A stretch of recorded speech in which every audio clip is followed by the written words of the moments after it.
Look how she lights up the sky, my Belle Evangeline. Hello, folks. This is your host, Tammy Turner, and you are now listening to the Tiara Talk Show. We bring you rare interviews with the makers of Disney magic. Whether they be singers, actors, Imagineers, animators, they've all made their mark on the Disney name. To find out more about the show and other episodes, head to our official website at www.thetiaratalkshow.com. Be sure to look below at the show notes in the Show More section for links to our Twitter and Facebook pages, including videos and websites mentioned in the following interview. Photos and audio clips that are featured in the show belong to their rightful owners and are used for educational purposes only. All guest opinions are theirs and theirs alone and do not represent the opinions of the Tiara Talk Show or the host. The Tiara Talk Show is not associated with the Disney Company. Thanks again for tuning in to this week's episode, and from all of us here at the Tiara Talk Show, have a hoop-de-doo day.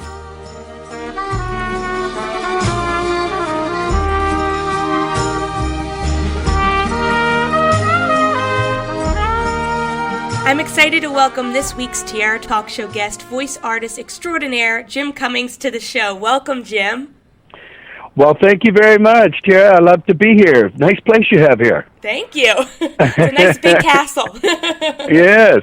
Now, listeners will probably recognize your memorable voice for the characters of Pooh, Tigger, Ray the Lightning Bug, Pete, and also the voice of Illuminations, Reflections of Earth, the host voice, and many others. So I first wanted to talk about the character of Ray the Lightning Bug from The Princess and the Frog, because it's been 5 years since that movie was released in 2009, and I just saw the film again recently, and I still think that Ray and his true love Evangeline are the best things about the film. How in the world did you hear about the initial auditions for the characters of the film? Because I remember hearing that they were just looking for an elite group of big top celebrities for all the voices. I remember hearing that. Oh yeah, well I think they always do that.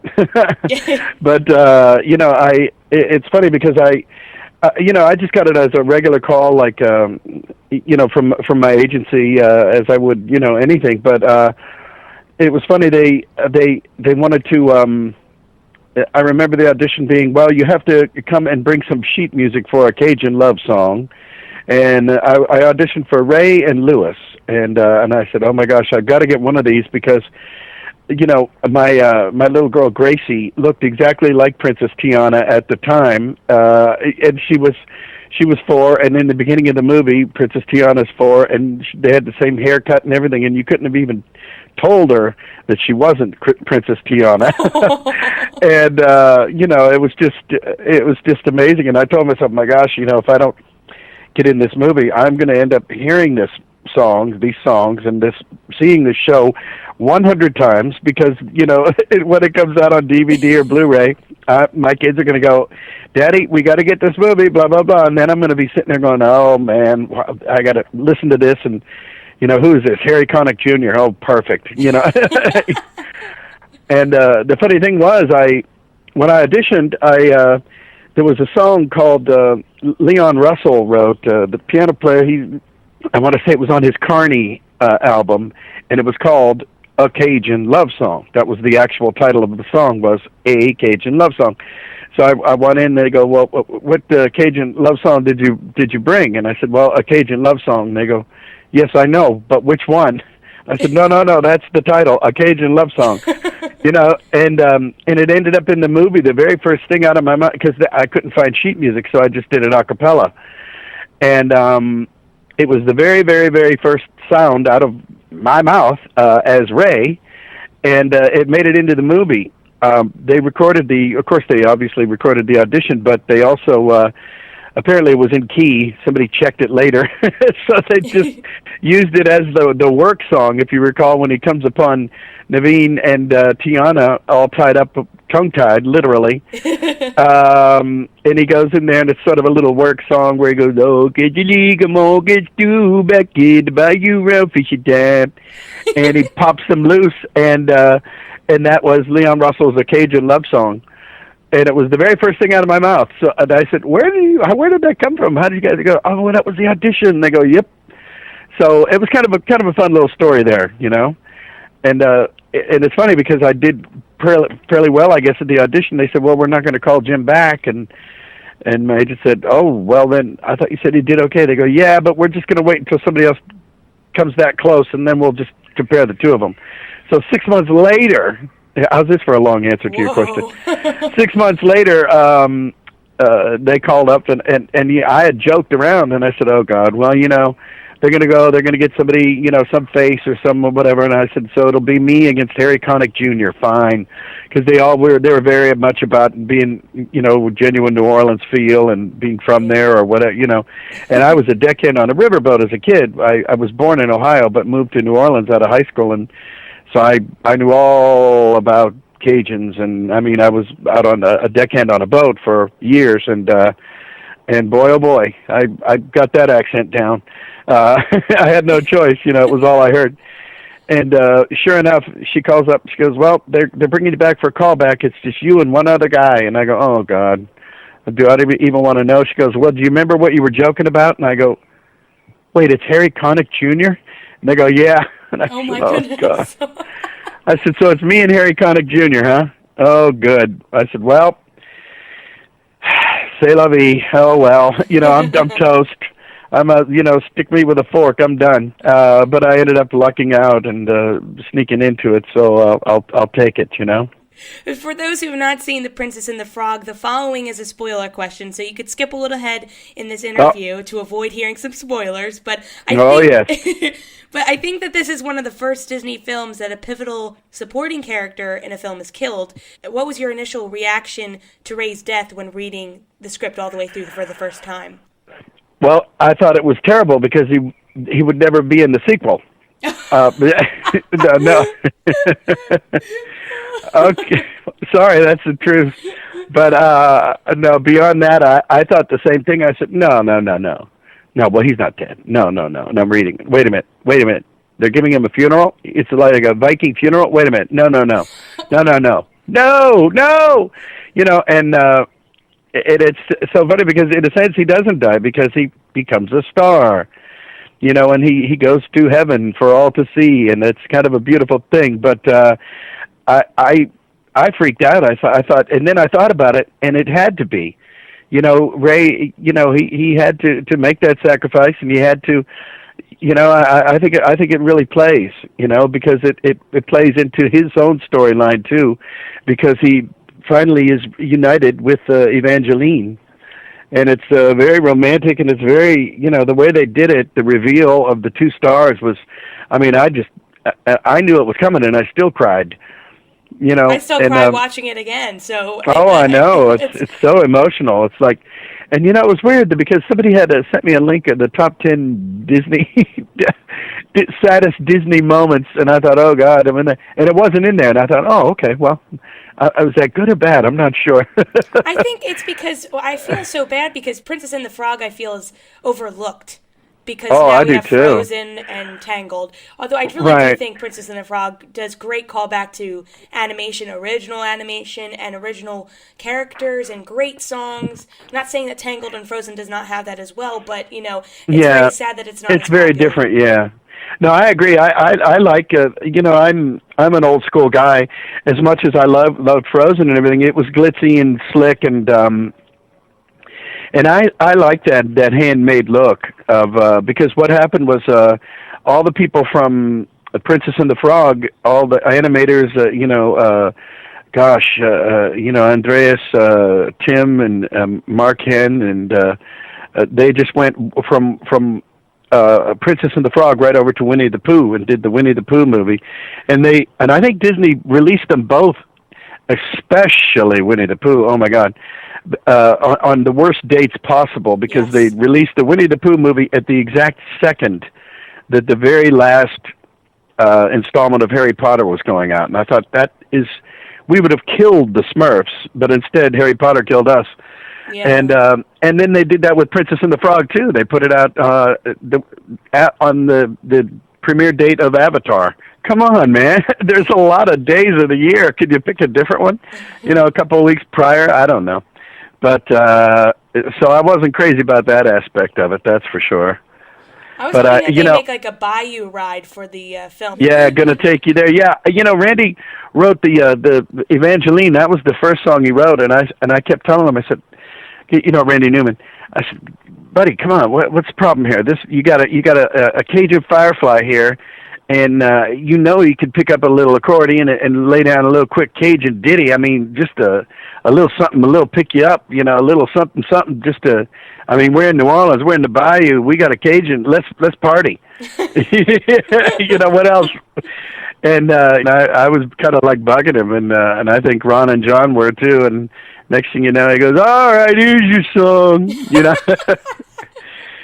You ready, Ray? And he's in there. Randy Newman's in there too. And just for laughs, I can tell you this. There's a little tidbit right before he gets ready. Ray gets ready to sing, "Gonna take you down, gonna take you down." He picks up a little squeeze bug, a little pillbox bug, we used to call him, and he says, "All right, Lulu," and he uses her as a concertina, as a Cajun accordion, Yeah. And Lulu is the name of my baby. Oh. So, yeah. That's so sweet. Yeah. She must have been really happy when got. she saw the movie. Yeah. Oh yeah. Oh yeah. Every time she hears it, she goes, "All right, Lulu." She's 6 now. She'll be 7 in a couple of days. So she was just a little peanut. Oh. Yeah. That's great that she got to grow up with the film, because I feel that Tiana was such an important character to add to the Princess lineup. Anika Noni Rose was amazing too. She's such a sweetheart, such a beautiful girl, such an amazing singer. And Bruno was great. Everybody was great. That cast was amazing. Jennifer and Michael and oh my gosh, Keith David, forget about it. Did you ever get to see Tiana's Jubilee show in Disneyland? I don't know if it ever came to Disney World. Yes, I did, and they were very sweet. They go, "We are so sad. We are so bummed because Ray was like, he would have been like a killer addition, but proportionately speaking, I mean, here's an alligator, and he's like sort of life size, or the people are life size, and then you've got a bug that, I mean, he would have had to have been at least the size of, a football or something, and then it would have looked weird. It's like this gigantic, Mothra bug flying around like a Japanese horror film. It wouldn't have worked. So they were sorry, but Ray couldn't join in on the show. But yeah. Maybe a ride. You never know. Yes, I hope indeed. there'll be one. As we were talking about a little bit earlier, in 2011, the Walt Disney Animation Studios released Winnie the Pooh into theaters, and I loved it. I really liked the Tigger movie when that came out in 2000. I thought that was great, and it was very heartfelt, and I thought that this was just the same with plenty of jokes. It was sweet, hilarious, a great callback to the older films. Were you involved with this project from the very beginning? How long did this project take to actually record, and where did it start? Oh yes, I sure was. Yeah, they usually take about 3 years from the very, very day one to the premiere.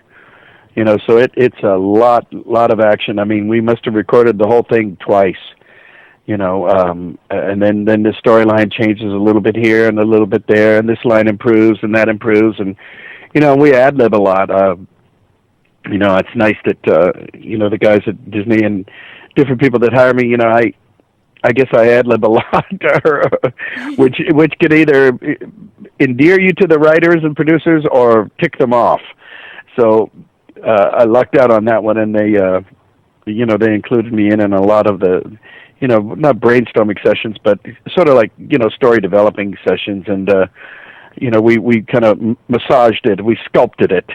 As it went, and put a little joke in here and found something funny there, and this was a good twist. And, and I thought, honestly, I think Winnie the Pooh, the movie, was the best thing I've done. It just they didn't spend 10 cents on it, and they put it out on the absolute worst moment of the year.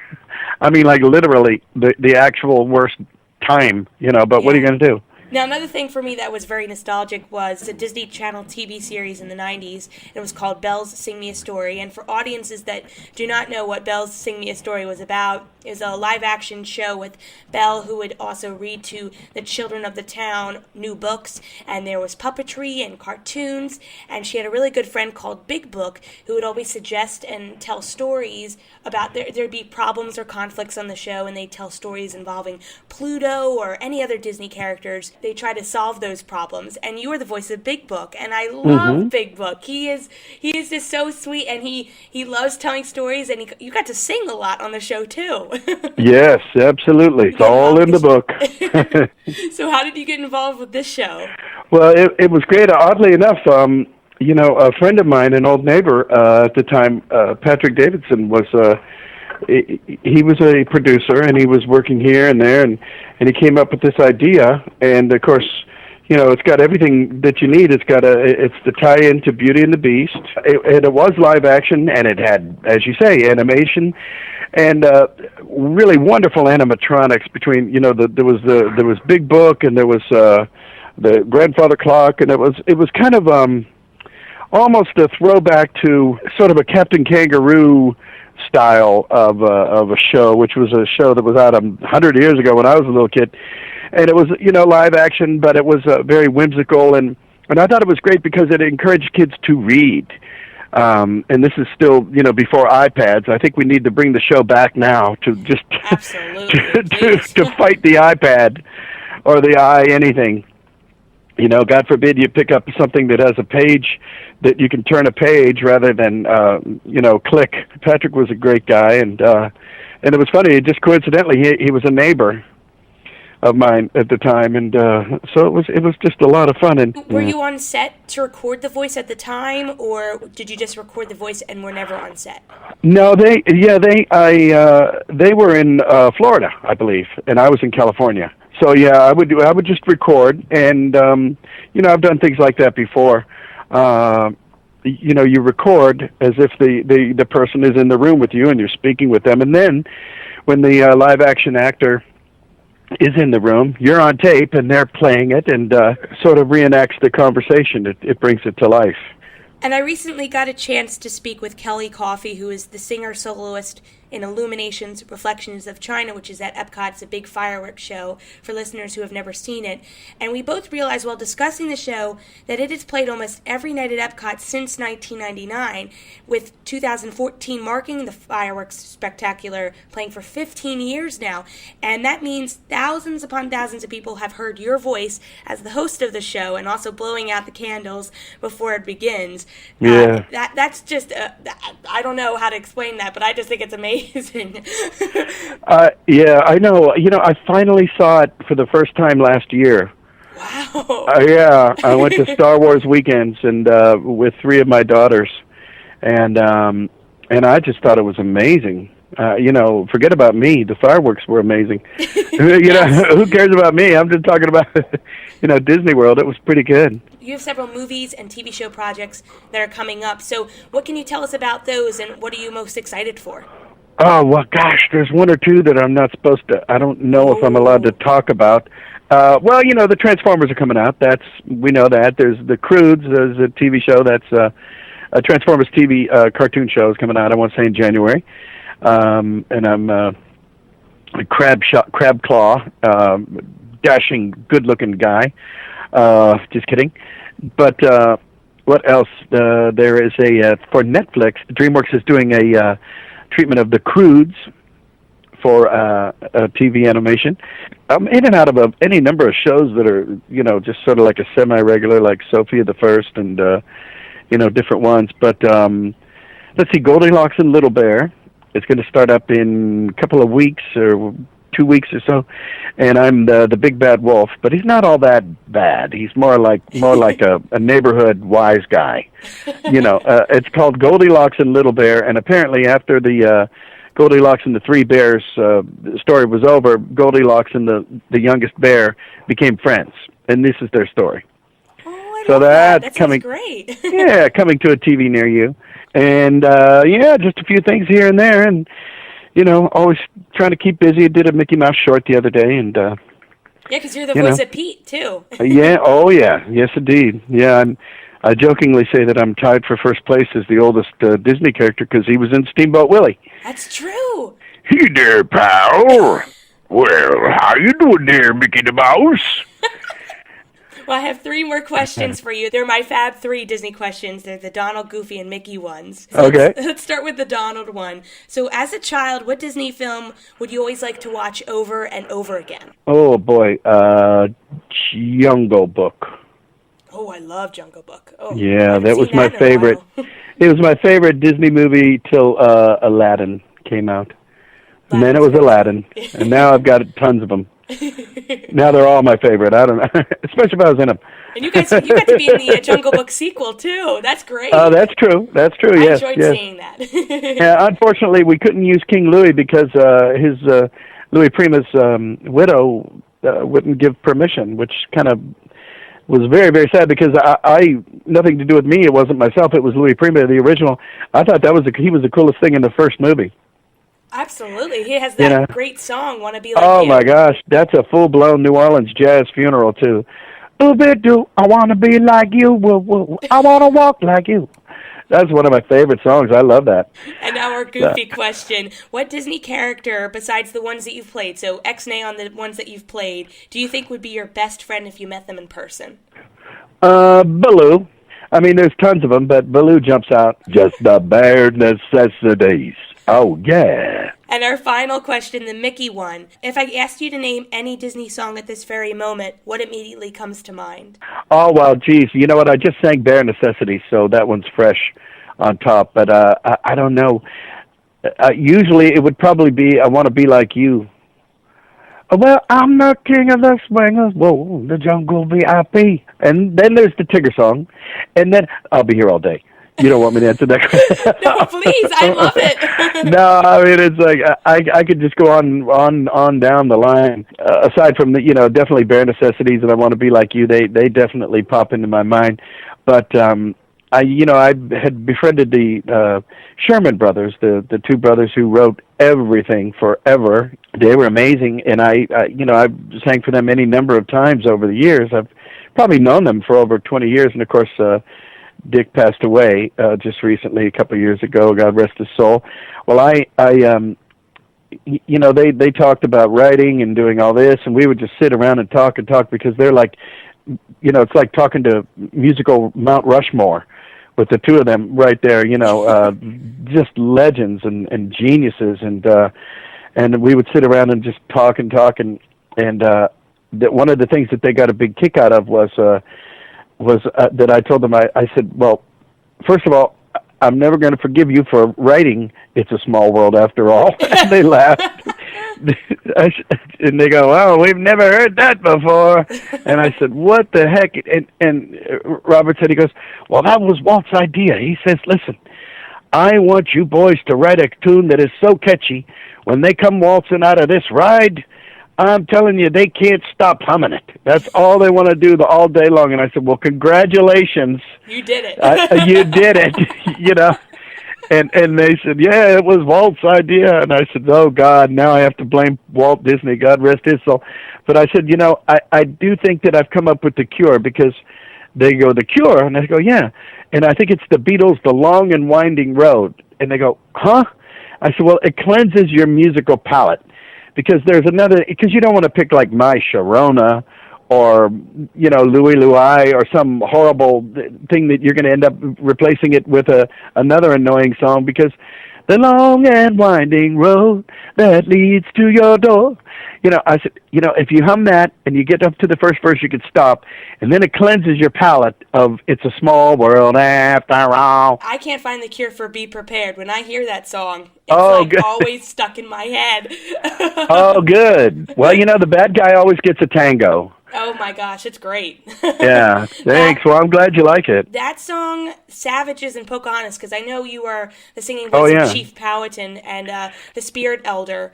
That was a fantastic song, too. My goodness. Oh, good. Yeah, that was funny. When we were recording that, they would sit around and go, sandwiches, sandwiches. Send up Phyllis Newman, sandwiches, sandwiches. I'll have ham on rye.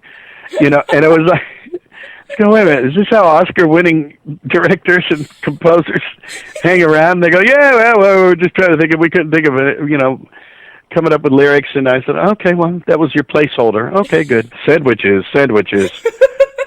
They should really record that. That would be fantastic. Oh, God.